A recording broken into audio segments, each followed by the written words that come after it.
क्या हुआ जब अचानक अयोध्या पहुंचा? सैकड़ों नागों का झुंड। इनका संबंध नागलोक से बताया जा रहा है। आखिर राम मंदिर प्राण प्रतिष्ठा से पहले अचानक इतने सारे चमत्कार क्यों हो रहे हैं? सबसे पहले गिद्धों का झुंड राम मंदिर के आसपास दिखाई दिया, जिसे जटायु के वंशज कहा जा रहा है। लोग इनकी पूजा कर रहे हैं। इसके बाद कुछ भालू अयोध्या में अचानक से देखे गए, जो कि जामवंत का प्रतीक है। लेकिन अब एक ऐसा चमत्कार देखने को मिल रहा है जो अयोध्या के लोगों के लिए ही खतरा साबित हो रहा है। आज की वीडियो में बहुत बड़े रहस्य से पर्दा उठने वाला है। आखिर राम जी का नागों के साथ क्या संबंध है? आखिर प्राण प्रतिष्ठा से पहले इतने सारे नाग एक के बाद अयोध्या में क्यों निकल रहे हैं, वो भी अलग अलग प्रजाति के एल। आगे बढ़ने से पहले अगर आप भी एक सच्चे सनातनी हैं तो इस वीडियो को लाइक करके कमेंट बॉक्स में जय श्री राम ज़रूर लिखें। 22 जनवरी सोमवार के दिन अयोध्या के नवनिर्मित राम मंदिर में होने जा रही रामलला की प्राण प्रतिष्ठा का सभी देशवासियों को बेसब्री से इंतजार है। राम जी के भव्य स्वागत की तैयारी जोरों शोरों पर है। यह तारीख कोई आम तारीख नहीं है, बल्कि इसके पीछे बहुत ही खास महत्व छिपा हुआ है। आखिर राम मंदिर की प्राण प्रतिष्ठा के लिए 22 जनवरी का समय ही क्यों चुना गया? इसके पीछे का रहस्य जानकर आपके भी होश उड़ जाएंगे। त्रेता युग में प्रभु श्री राम का जन्म अभिजीत मुहूर्त में हुआ था।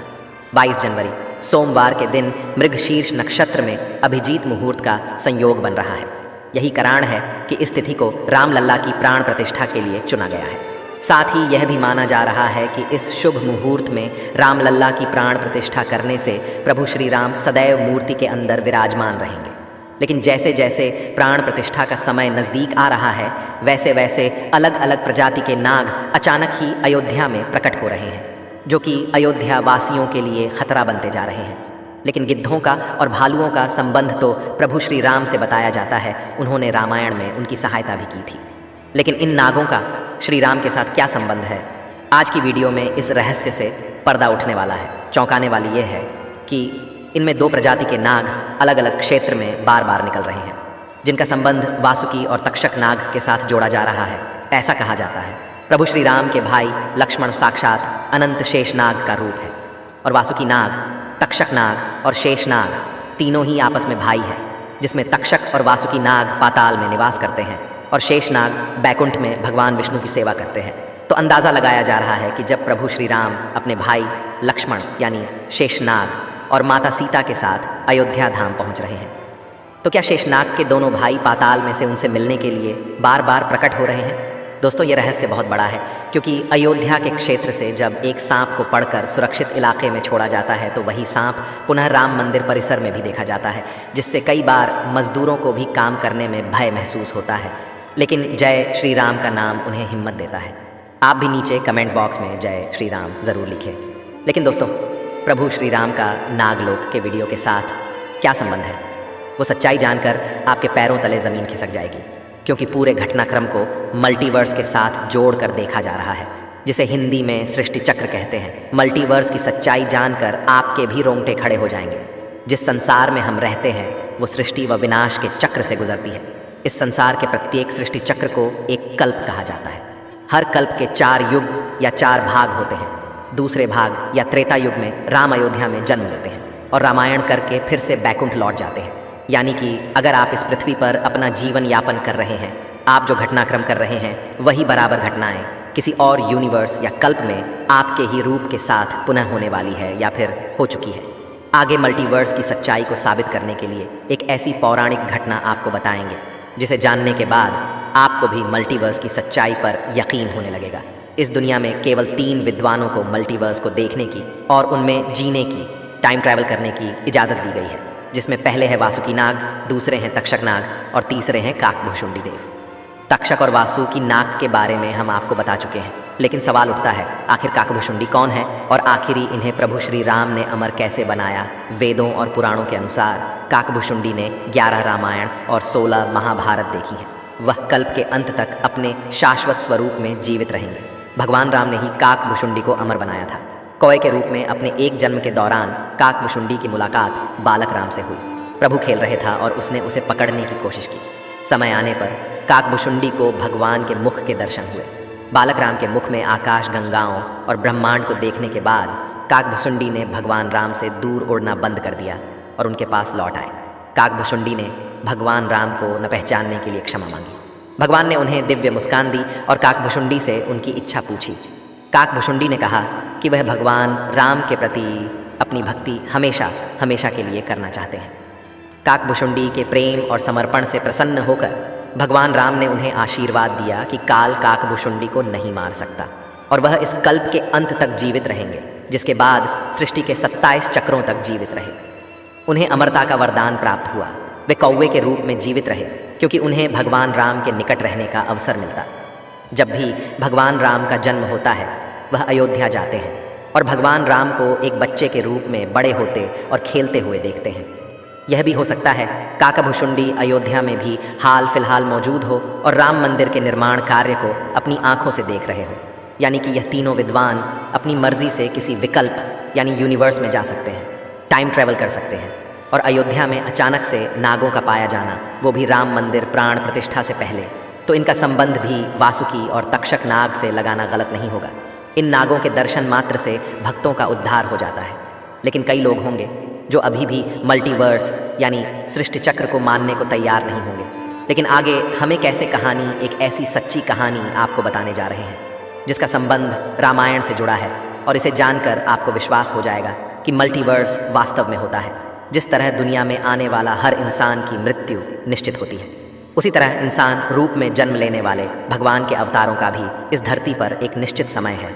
वो समय समाप्त होने के बाद उन्हें भी अपने प्राण त्याग करके अपने लोक वापस लौटना पड़ रहा था।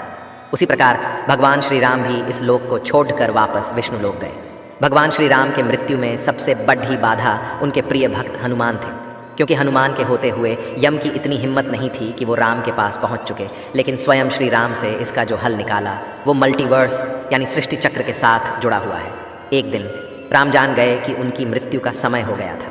वह जानते थे कि जो जन्म लेता है उसे मरना पड़ता है। उन्होंने कहा कि यम को मुझ तक आने दो, मेरे लिए वैकुंठ, मेरे स्वर्गिक धाम जाने का समय आ गया है। लेकिन मृत्यु के देवता यम अयोध्या में प्रवेश करने से डरते थे, क्योंकि उनको राम के परम भक्त और उनके महल के मुख्य प्रहरी हनुमान से भय लगता था। यम के प्रवेश के लिए हनुमान को हटाना जरूरी था।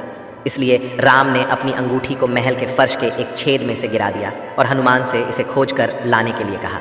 हनुमान ने स्वयं का स्वरूप छोटा करते हुए बिल्कुल भंवरे जैसा आकार बना लिया और केवल उस अंगूठी को ढूंढने के लिए छेद में प्रवेश कर गए। वह छेद केवल छेद नहीं था, बल्कि एक सुरंग का रास्ता था जो सांपों के नगर नागलोक तक जाता था। हनुमान नागों के राजा वासुकी से मिले और अपने आने का कारण बताया। वासुकी हनुमान को नागलोक के मध्य में ले गए, जहाँ अंगूठियों का पहाड़ जैसा ढेर लगा हुआ था। वासुकी ने कहा, यहाँ आपको राम की अंगूठी अवश्य ही मिल जाएगी। हनुमान सोच में पड़ गए कि वो कैसे उसे ढूंढ पाएंगे, क्योंकि ये तो भूसे में सुई ढूंढने जैसा था। लेकिन सौभाग्य से जो पहली अंगूठी उन्होंने उठाई वो राम की अंगूठी थी। आश्चर्यजनक रूप से दूसरी भी अंगूठी जो उन्होंने उठाई वो भी राम की ही अंगूठी थी। वास्तव में वो सारी अंगूठी जो उस ढेर में थीं सब एक ही जैसी थी। इसका क्या मतलब है? वह सोच में पड़ गए। वासुकी नाग वाले, जिस संसार में हम रहते हैं वो शुरू भी होता है और प्रलय के साथ उसका अंत भी हो जाता है। प्रत्येक कल्प में 4 युग आते हैं और समाप्त भी होते हैं, और हर सतयुग के अंत में एक वानर इस अंगूठी का पीछा करता है और पृथ्वी पर राम मृत्यु को प्राप्त होते हैं। इसलिए यह सैकड़ों हजारों कल्पों से चली आ रही अंगूठियों का ढेर है। सभी अंगूठियाँ वास्तविक हैं। अंगूठियाँ गिरती रहीं और इनका ढेर बड़ा होता रहा। भविष्य के रामों की अंगूठियों के लिए भी यहाँ काफ़ी जगह है। हनुमान जान गए कि उनका नाग लोक में प्रवेश और अंगूठियों के पर्वत से साक्षात कोई आकस्मिक घटना नहीं थी। यही मल्टीवर्स का रहस्य था। यह राम जी का उनको समझाने का मार्ग था कि मृत्यु को आने से रोका नहीं जा सकेगा। राम मृत्यु को प्राप्त होंगे, संसार समाप्त होगा, लेकिन हमेशा की तरह संसार पुनः बनता है और राम भी पुनः जन्म लेंगे। इस घटना के बाद प्रभु श्री राम सरयू नदी में समाहित हो गए। उनके साथ अयोध्या का एक एक वासी भी सरयू नदी में समाहित हो गया। यहाँ तक कि कीट पतंगे और अयोध्या के पशु पक्षी भी सरयू नदी में समाहित हो गए। ऐसा कहा जाता है अयोध्या में जितने भी रहिवासी रह रहे थे वह सभी देवी देवताओं के ही अंश थे, जो प्रभु श्री राम की लीला को अपनी आंखों से देखने के लिए अयोध्या में रहवासियों की तरह रह रहे थे। जब रामायण काल पूरा हुआ तो वह भी प्रभु श्री राम के साथ अपने अपने धाम लौट गए। मात्र अयोध्या का भूभाग ही बच गया और वर्षों तक यह भूमि यूं ही पड़ी रही। बाद में श्री राम के पुत्र महाराज कुश ने अयोध्या को फिर से बसाया। इसका वर्णन कालिदास के ग्रंथ रघुवंश में मिलने की बात कही जाती है। रामायण के अनुसार कुश ने ही सर्वप्रथम पत्थरों के खंभों वाले मंदिर का अपने पिता श्री राम की पूज्य जन्मभूमि पर निर्माण करवाया। वहीं जैन परंपराओं के मुताबिक अयोध्या को ऋषभदेव ने फिर से बसाया था। भविष्य पुराण के अनुसार उज्जैन के महाराज विक्रमादित्य ने ईसा पूर्व में एक बार फिर से दूसरी बार उजड़ चुकी अयोध्या का निर्माण करवाया। धार्मिक ग्रंथों के अनुसार उन्होंने अयोध्या में सरयू नदी के लक्ष्मण घाट को आधार बनाकर 360 मंदिरों का निर्माण करवाया था।